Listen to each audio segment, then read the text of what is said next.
My 41M, influencer girlfriend, 34F, is not making any money. What would you do? My girlfriend has been supporting herself as an influencer, but has not been financially successful for the past 2 years.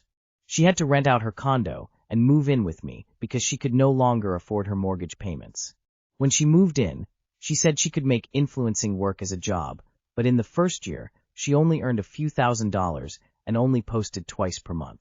At the start of this year, I gave her a target of at least 1 post per week and earning minimum wage. With only 3 months left in the year, she has made no money and is averaging 1 post per month despite having plenty of content to work with. I like photography. Conversations about what she does all day do not go well. Lately she has been saying her happiness and mental health are more important than making money and my arbitrary targets. She earns some money renting her condo, and we could continue to get by. What really bothers me is her lack of effort, nor does she seem concerned about making money. I gave her the year to try and make it work, but I am confident she is not going to make her target. I am torn between letting her try until the end of the year or asking her to move out and live with her parents until she finds a job. I take ownership for letting this go on for so long because I enjoy photography and content creation, and initially believed she could be successful given the paid work and free trips. So she's not been supporting herself as an influencer. If she's not making money to support herself as an influencer, then she isn't one. She's just like every other rando posting selfies or pictures of cottage core or shine halls. It's like someone who likes games saying they're going to do pro gaming as an excuse to play video games all day. You either need to stop carrying her financially or get used to the idea that you're her sugar daddy. She is very successful as an influencer. She influenced you enough to let her mooch herself into your life. Content creation to really kick off, you need to be posting minimum 3 times a day for at least the first several months. Once a week, and especially once a month, is never going to cut it. Sounds like she got a sweet deal with living with you for free and supporting her hobby. Your girlfriend isn't an influencer. She's just unemployed. Ask her one question. Ask her who is supposed to be influenced by someone who posts once a month. Then tell her to get a fucking job. Fiancé F43 is obese and I, F33, am contemplating calling off the wedding. My fiancé 43F and I, 33F, have been together for 7 years and engaged for about 6 months. When we first met, both of us were in good to average shape. I was maybe a bit too thin, but not extremely so. Over the years, I gained about 70 pounds, and she never commented on it. Not once. A couple of years ago, I decided to try to get healthier, and lost about 40 pounds. Over the years, she's gained a lot. She's about 5 feet 2 inches, and I would guess around 220 pounds, though I'm not sure. Here's the thing, she's always struggled with her weight, and when we met, she had lost a lot beforehand and finally felt confident enough to try dating. She told me she's gained it all back. She knows she has a problem. She's told me / vented to me many times. In addition to saying that she hates herself, I can find someone better, and she's recently begun to ask me if I still find her attractive. I told her yes. The truth is, I'm really struggling with my attraction for her. I feel disgusted with my own self for lying to her, but I've had my own insecurities with my body, and I know firsthand how difficult it is to lose weight and struggle with constant food noise. I couldn't tell her that I'm losing attraction, but I don't want to lie to her anymore either. She's in therapy. I think she's been going to the same therapist for a year now. Struggling to lose weight and voicing these concerns to me was the catalyst, or one of them, for me to suggest she try therapy. She's only gotten bigger. I realize it takes time, but I'm genuinely worried for her. I told her about a week ago that I'm scared for her and I just want her to take care of herself. I'm here to support her, cook healthy meals with her. I suggested we go to the gym. She said she doesn't want to because people will look at her and make fun / cast judgment. I reassured her that it likely won't happen, as it's not like my gym is anything fancy. And even if someone stares or says something rude, that's their own insecurities. We've been in couples therapy. We no longer are. We went for a couple of years and made progress in other areas. Unfortunately, we didn't address this, but I suggested that we go back. She said that we have the tools now, we'll be fine. I can't make her go to therapy, I know this, but I just don't know what to do anymore, and I'm scared and have anxiety around the fact of what my life could look like 10 years down the road married to someone who doesn't take care of themselves and probably, most likely expects me to take care of them. for reasons that were completely 100% preventable. I've seen firsthand within my own family what severe obesity looks like, and it's terrible. The worst to me is partly the physical limitations, like not being able to walk more than a few feet, for example. But it's the complete belligerence too. Mad at the world and others around you because you're constantly hurting. I'm seeing that now with my fiancée. She gets upset easily, and I think it's very much related to her weight. We were at a theater show recently, and she was uncomfortable in her seat because she didn't fit. So we moved to different empty seats. The seat holders came and politely asked if those were our seats.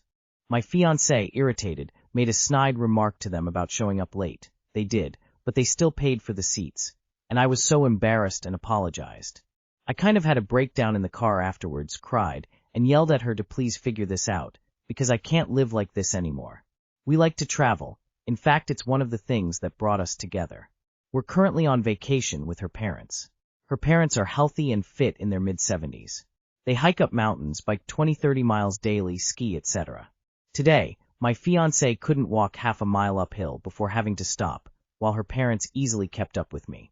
She got crabby and was short with us, asking me constantly how much further to our destination. Her dad very bluntly told her a couple of weeks ago after all of us biking, "It'd be a lot easier for you if you lost weight." I was sort of mad at him for being so blunt about it, but now I'm hoping it actually gets her to wake up, because I don't know what to do anymore aside from call off our wedding and leave. I feel absolutely awful about this, but I sometimes fantasize about a different future relationship with a different person, a hypothetical person, no one I know.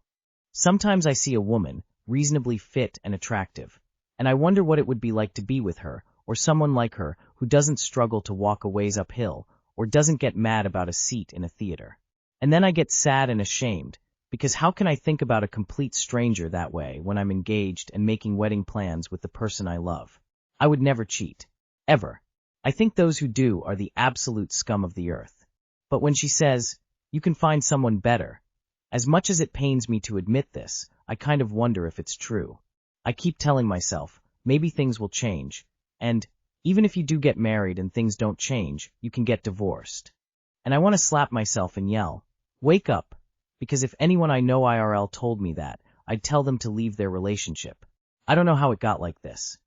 I sometimes wonder if I haven't done enough, if I've said the wrong things to her when she's vented to me about her struggles with this, if I'm just too much of an enabler. It's possible I have relationship OCD. I tend to obsess about stuff like this.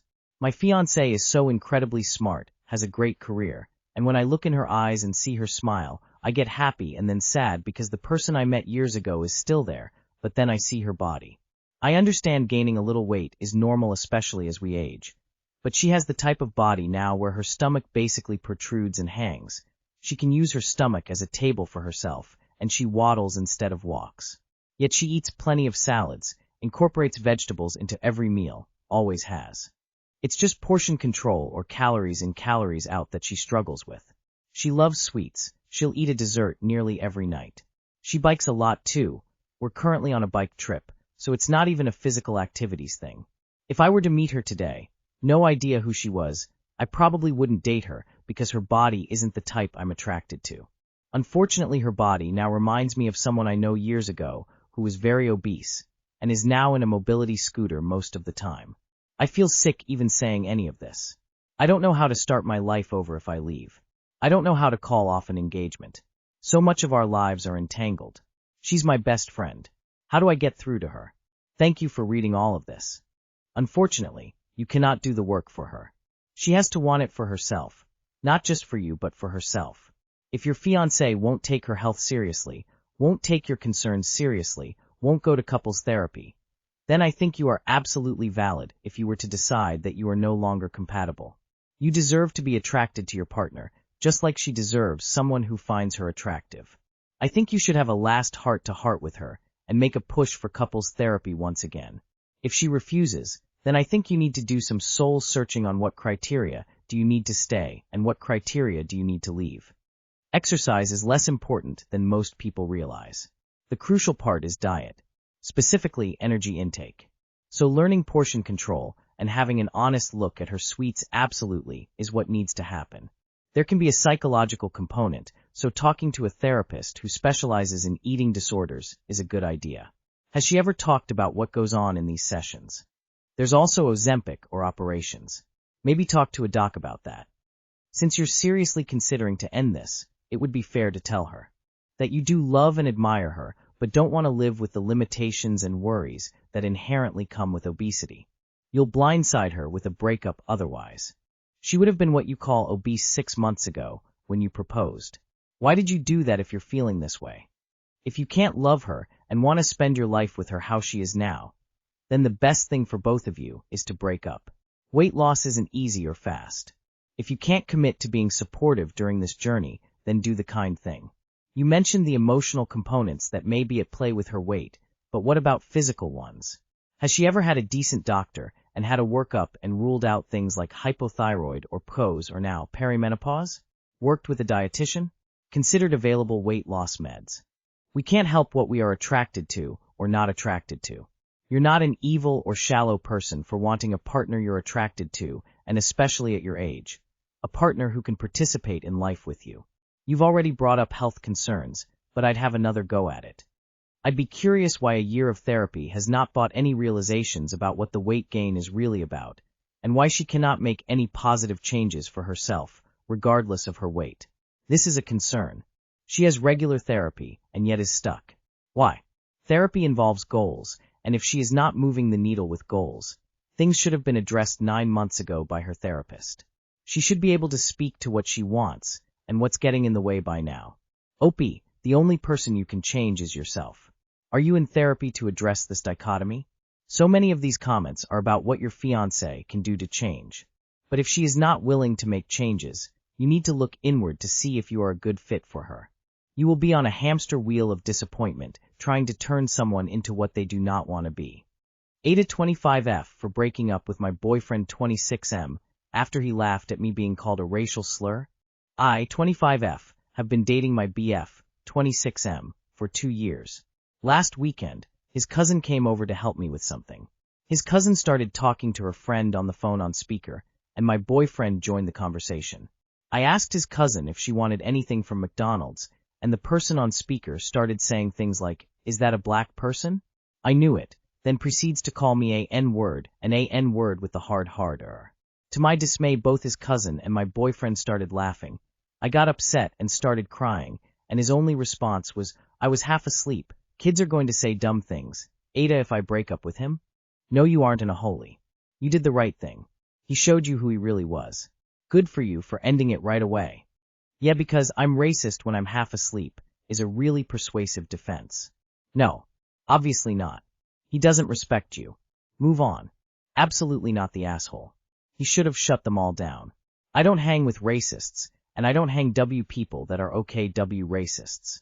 WTF? Wow, he's an asshole. 26 is way too old to claim he don't know better.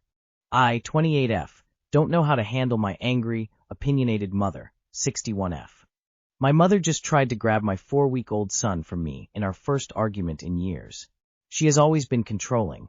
During my childhood years, we were constantly arguing and physically fighting, and it was really awful. As an adult, I have salvaged our relationship by agreeing to everything she says, ever. I've moved countries, so it's actually possible to maintain the illusion of true total compliance. Today she has been reminding me over and over to hold my baby a certain way, which I did, some tips she saw on Instagram. At the end of the day, baby was finally sleeping in my arms. She told me to reposition him, and I said not right now, maybe when he's more deeply asleep. She freaked out, got so unbelievably angry, eventually tried to take him from me. When I stopped her, she gripped my arms hard, as if to push me away.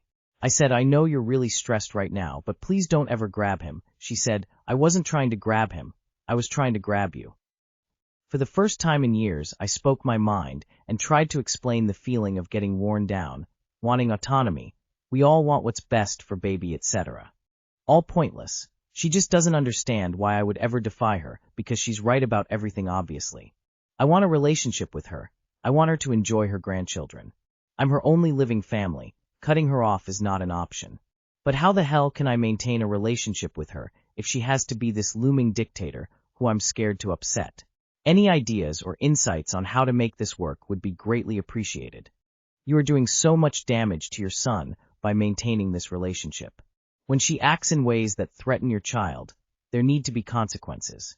The most important consequence is suspending access to your child, so she can no longer threaten your child. Does your mother still have access to your child? If so, what can you do to end that access? If you don't want your child to be safe, and you don't want to be mentally healthy enough to be a good mother, keep up the contact with your mom. You can't be afraid to make her upset. That will just end with more frustration and anger. You keep saying what you think and what you want. It is not pointless to continue to speak your mind. This is what you do. What she does with that information is up to her. If she gets angry, even very angry, that doesn't hurt you. I would argue that you haven't actually salvaged a relationship with her. You are just pretending you have for the sake of not making her angry. What kind of relationship can you have with someone when you can't even tell them the truth about what you think of their actions? It is all based on dishonesty, and that can't be much of a relationship at all. Good luck, OP. She sounds just awful. Why is going no contact not an option? You're her only relative? If she wants a relationship with you and your children, then she needs to behave accordingly. Otherwise, she can fuck off in any direction she likes. I went no contact years ago with several family members and toxic friends. I have about 3 friends in my life now, and I am so much happier for it. Think about why you created distance with your mother in the past. Has anything changed? Not really. It only works if you give in to her on everything. Well, now you have an infant, and that isn't an option when your child is involved. You need to set boundaries now. Tell her if she ever tries to grab you or gets physical with you or your baby in any way, she will be asked to leave, and she won't be invited back for X amount of time. Then do it.